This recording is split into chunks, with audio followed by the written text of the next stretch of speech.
our chief guest, Mr. S.P. Karangia, will say a few words.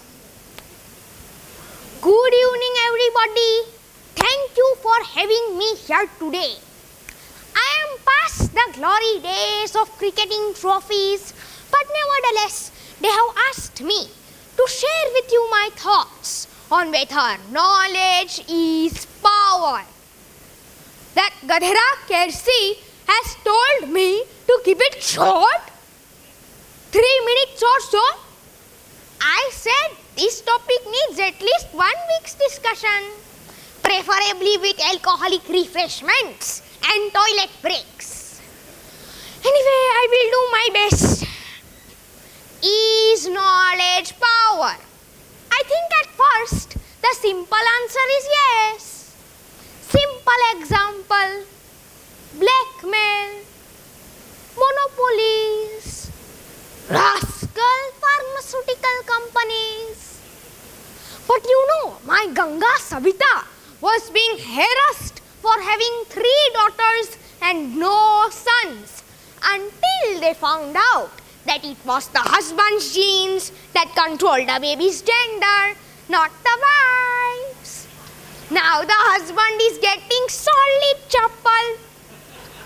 See, knowledge empowered poor Savita, ne? But there are bigger examples, like a playground bully like Trump, bouncing around the globe, boasting, I have the biggest and best weapons, so everybody must listen to me. That's knowledge, military knowledge, leading directly to power, ne? But the other day, my granddaughter called me from California. She said, Grandpa, you really should watch some TED Talks.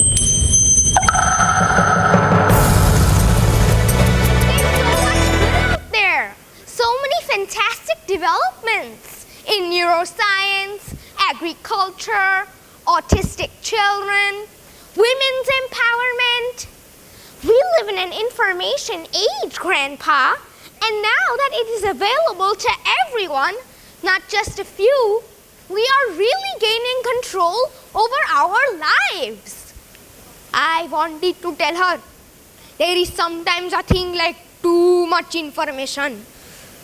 Those idiots on Facebook with no filter posting, hi peeps, I'm just out of the toilet in 20 minutes today. I don't want to know.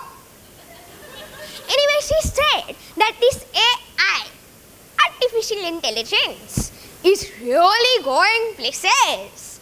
I wanted to tell her, so is Thomas Cook, Nikra. But I got her point.